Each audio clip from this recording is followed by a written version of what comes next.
C'est la première fois qu'il pleut. C'est la première fois qu'il pleut. En 15 jours. Et franchement, il y a une qui m'a... Je peux pas dire qu'elle m'a dragué. Elle était devant moi, elle m'a parlé vite fait. Elle m'a dit j'étais doux, quelle langue je parle. Je lui ai dit enfin, au début elle m'a parlé en anglais. Je lui ai parlé en anglais un petit peu. J'ai du mal à parler un peu en anglais et ça c'est dommage parce qu'après elle m'a dit ouais t'es doux. Je lui ai dit je suis français. En ukrainien. En bulgare on dit Paris. Paris. Et elle était très mignonne. Très mignonne, la taille que j'aime, pas très grande. Comme moi je fais 1m73. Très sympa. Donc c'est un peu dommage quoi. C'est dommage que je parle pas bien anglais. Et là il faut que vraiment je me mette à bien parler anglais quoi. Parce qu'elle, j'aurais bien discuté avec elle et j'aurais bien dit qu'elle est pas mal, qu'elle est belle, etc. quoi. Bon, dire ça en anglais, je sais comment le dire. Hein.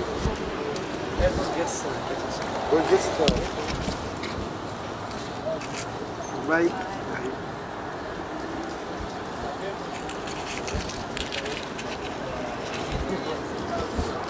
Là, elle vient de passer. Elle vient de passer, je lui ai dit goodbye. Elle m'a dit bye.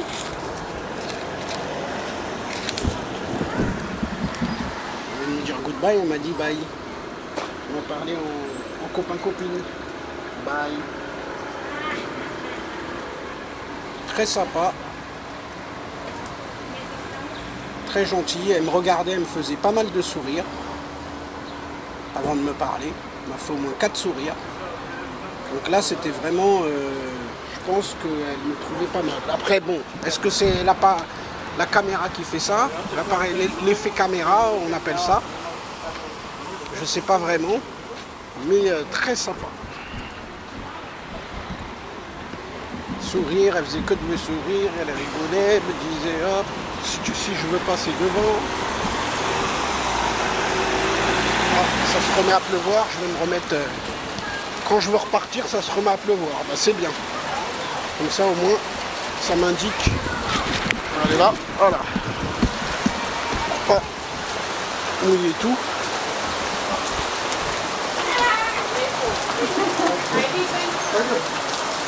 Tout le monde vient, tout le monde se met à la main.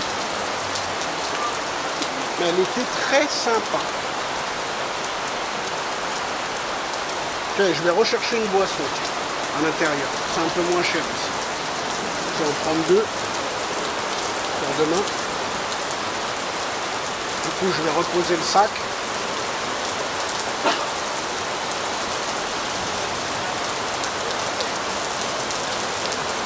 Oh, je l'ai bien aimé, hein. Franchement, après, qu'est-ce que vous voulez que je vous dise? Quand il y a la barrière de la langue, je vais faire quoi? Parce que même, je me posais la question, je me disais, tu sais, je me projetais, je me disais, si je suis avec elle, admettons ça match, je suis avec elle et tout, je dis la communication, déjà c'est pas facile, puis en plus de ça, elle va regarder les films que je regarde, elle va rien comprendre.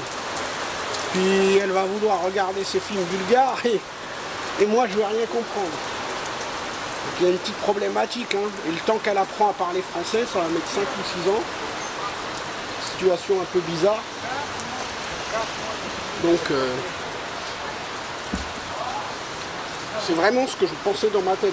De toute façon, bon, pour ceux qui me connaissent, je pense que vous savez que certains savent à peu près comment je pense. Donc oui, j'étais en train de me projeter, quoi. J'étais en train de me dire, ouais, si je suis avec elle, si ça match, si on fait du sérieux, comment ça peut se dérouler, il me semble que ça va être compliqué, quoi. C'est la barrière de la langue, on appelle ça. C'est très rare que ça tienne quand il y a des barrières de la langue. Je sais pas, hein, je suis pas scientifique ni mathématicien, peut-être je me trompe. Mais j'ai l'impression que la plupart des couples, ça tient pas comme ça. S'ils n'arrivent pas à communiquer. Je vois beaucoup, mais je dois me tromper parce que j'ai déjà vu des couples, c'est vrai, des gens qui ramènent des... Bon, peut-être les femmes asiatiques sont plus patientes. Les femmes asiatiques, bon, elles savent parler aussi l'anglais. Après, peut-être l'autre se met à apprendre l'anglais, mais j'ai déjà vu des barrières de la langue comme ça, et c'est vrai qu'avec les femmes asiatiques, ça tient un peu plus. Elles sont peut-être un peu plus patientes, je sais pas. Mais j'ai pas vu beaucoup de couples qui n'arrivaient pas à communiquer entre eux, quoi. C'est rare. Ça arrive, mais c'est rare. Et c'est une situation un peu ovni, un peu extraterrestre, quoi. C'est un peu spécial, hein. Après, il y en a, ils disent, il n'y a pas besoin de parler la langue. Quand tu es amoureux, tu te comprends. Bon. Je vais rentrer, je vais reprendre des boissons. Elle était sympa, et comme c'est mon dernier jour, c'est souvent dans les derniers jours qu'on croise... c'est les derniers jours qu'il y a le plus de feeling, qu'on commence à connaître les gens, qu'on commence à connaître la ville. Je vais lui demander si je peux. Excuse me, j'ai oublié one boisson et drink. Okay. Thank you.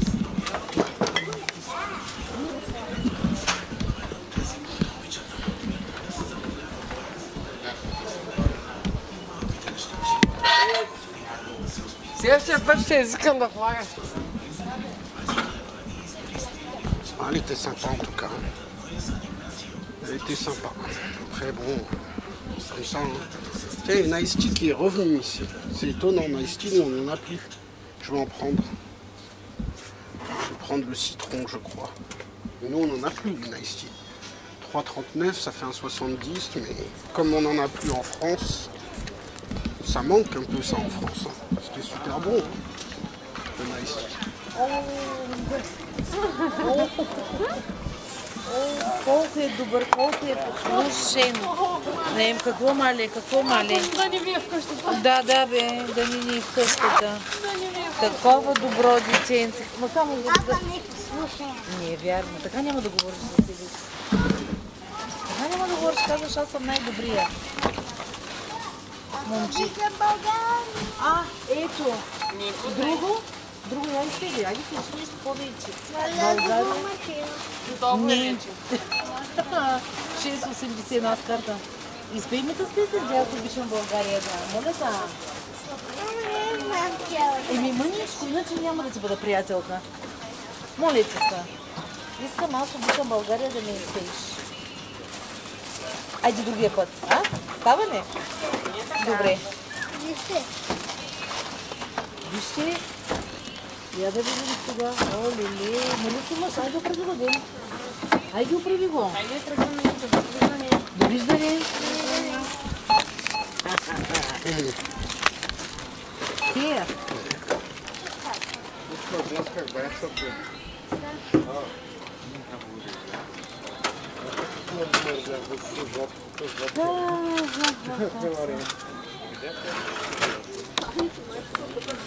Thank you so much.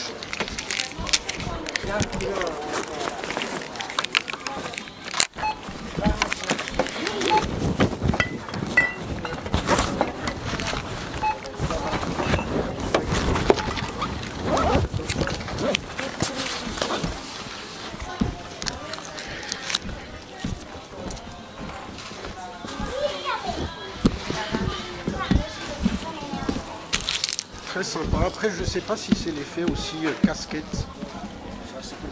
J'ai acheté une casquette. Tu sais, une casquette champion.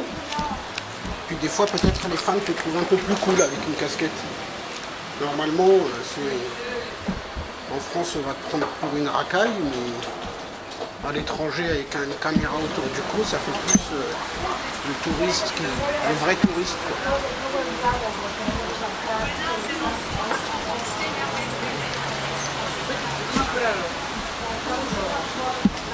Je sais pas si je vais manger ici ou non. Donc s'il pleut tout le temps, ça va gâcher ma dernière journée, mais bon, ça va que c'est qu'une journée. Sur 15 jours, c'est la première fois qu'il pleut.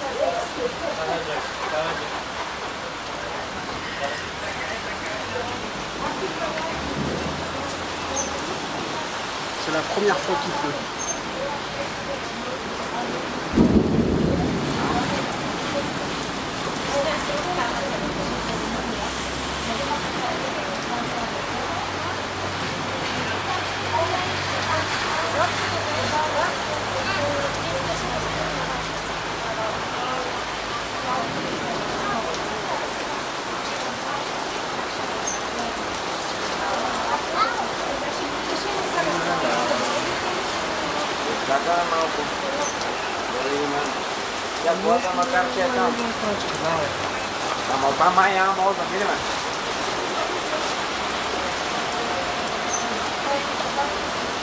Je sais pas, il va pleuvoir combien de temps. Hein.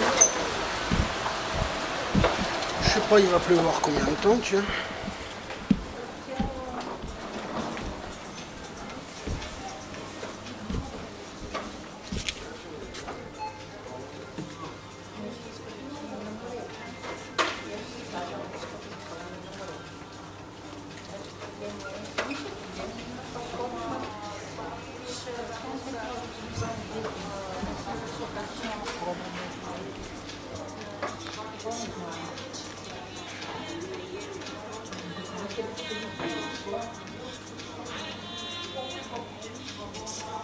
C'est étonnant la bouteille de Ciroc.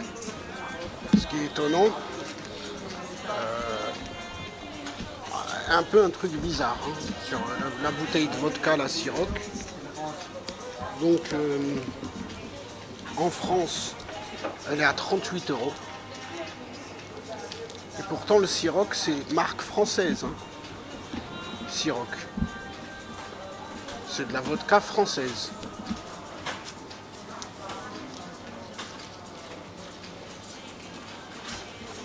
C'est de la vodka française.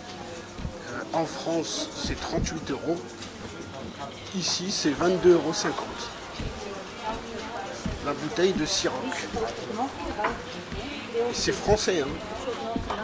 Quand ils l'importent de France, ils arrivent à faire encore une marge à 22,50 €. Par contre, en France, ils ne te la vendront pas à ce prix-là. En France, c'est 38 € et je crois que c'est par rapport au coût de la vie.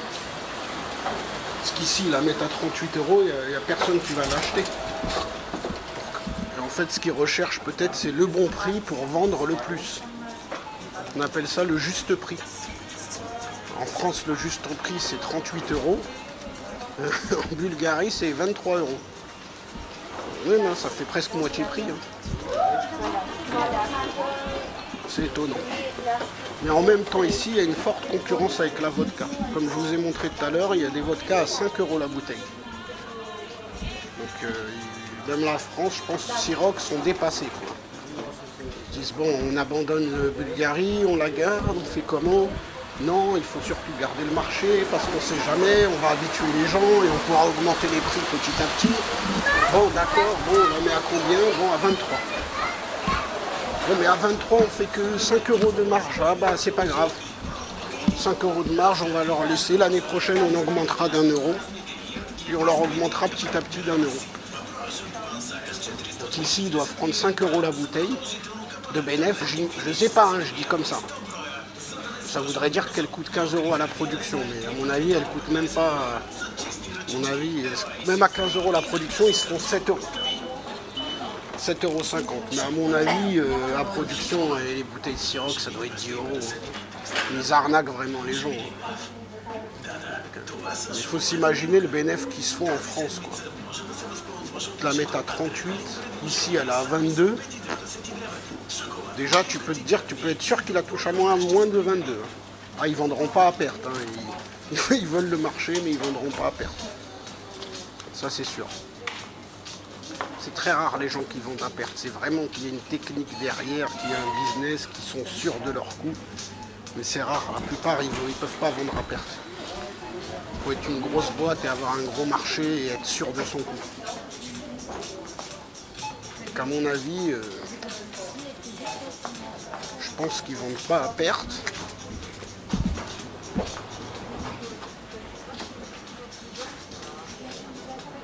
En France à 38 €, ici ils la vendent à 22, donc il y a quand même 16 € de différence. Ça veut dire qu'en France, ils se font le double de bénéfice, quoi. La bouteille calcul, ils doivent l'avoir à 15 €. Produit fini. 15 €, ils la vendent à 38 en France. Ça fait 23 € de marge par bouteille. Ce sont des thunes. Hein. Bon, je voulais sortir, mais je crois que je pourrais pas. Hein. Je me demande quand il va s'arrêter de pleuvoir.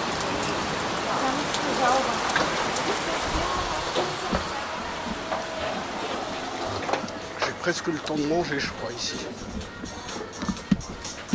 J'avais envie quand même de manger ailleurs, mais si ça continue, je vais manger ici, là, au restaurant. Au restaurant que je vous ai montré, là. Ils vendent au kilo. C'est pas très cher, hein. Ça te fait des plats. La dernière fois, j'ai mangé un plat ici, là-bas, là, cette cantine. Comme une cantine, quoi. C'est en même temps poissonnerie, boucherie. C'est un peu traiteur, quoi. J'ai payé 4 €. Sans la boisson, hein, quand même. Faut pas exagérer. 4 €. Pour 4 €, j'avais mangé du poulet rôti et des pommes de terre sautées. Même pas pommes de terre sautées, des petites pommes de terre rondes là. Petites pommes de terre rondes avec des petites feuilles, des petites herbes vertes dessus. Oh, c'était bon, hein. Et en plus, c'est moi qui ai pris la portion, c'est pas eux qui te mettent, c'est moi, parce que c'est au kilo. J'ai pris quand même un bon plat. Hein. Ce jour-là, j'avais un peu faim, je voulais tester ici le truc. J'ai testé avec un Bulgare, j'étais avec un Bulgare, mais un Français, hein. Un Français que j'ai rencontré qui vit en Bulgarie maintenant. C'est un ancien guide touriste. C'est encore un guide touriste, mais là en ce moment il a un peu plus de mal. Il m'a dit depuis le Covid, ça a un peu changé. Mais à l'époque, il faisait quand même de l'argent, quoi. Guide touriste. Donc tu venais ici, il prenait des groupes, je crois. Puis il se faisait de l'argent sur le groupe, quoi. Je crois qu'il fallait le payer. Je ne sais plus c'était combien la journée. Sachant que c'est un groupe, hein, des groupes de. Je crois il m'a dit il voulait pas plus de 10. Et puis souvent il préférait les petits groupes, quoi, des groupes de peut-être 5, 7. Mais il arrivait à se faire des thunes. Hein. Par contre, il me disait, c'était en Roumanie hein, qu'il faisait ça. Là, maintenant, il est en Bulgarie. En Roumanie, il faisait guide touristique. Il emmenait les gens dans les châteaux, dans les trucs. Il connaissait des endroits. En même temps, des fois, ils récupèrent les gens. Pourquoi ils prennent des guides touristiques? Moi, il m'a dit un peu. Il m'a dit parce qu'au moins, nous, on a les prix quand même. Mais je lui ai dit, mais tu prends des commissions sur tout ce que... Il me disait non. Il me disait non, il me disait j'aurais pu. Il me disait, bon, les hôtels et tout, quand je revenais, il me faisait gratuit. Donc les hôtels, des restaurants, de temps en temps, il y allait sans eux, quoi. Quand il n'y avait pas de touristes. Il se baladait dans ses coins. Il lui faisait gratuit. Lui, c'est ce qu'il me disait. Mais je lui ai dit, tu aurais pu prendre une commission. Et lui, il me disait, en fait, ça évite d'un côté, ça évite qu'il se fasse arnaquer. Le fait qu'il soit là en tant que guide. Maintenant, c'est plutôt rare les arnaques, mais c'est vrai que pour des groupes un peu bobos, là, lui, il me disait, c'était quand même des groupes, des fois, ils ont quand même un minimum de situation. C'est pas n'importe qui se paye des guides. Il avait des groupes et ces groupes-là, en fait, dès qu'ils voulaient acheter des souvenirs, dès qu'ils voulaient aller au centre commercial acheter des habits, acheter dans les marchés, acheter les trucs. Lui, il était là et pour les grosses courses, pour les gros trucs. Puis finalement, ils étaient un peu gagnants, hein, les gens. Ils devaient le payer, j'imagine, je sais pas, 20 € par jour chacun. Parce que la vie, elle est moins chère ici. Hein. On ne va pas demander à te faire 300 000 € par jour. Il s'en fout, là. Le gars qui est en Bulgarie, là, il devait prendre 100 balles par jour, c'était énorme à l'époque. Avant le Covid, 100 balles, c'est comme si c'était 300 balles. 100 balles, tu prends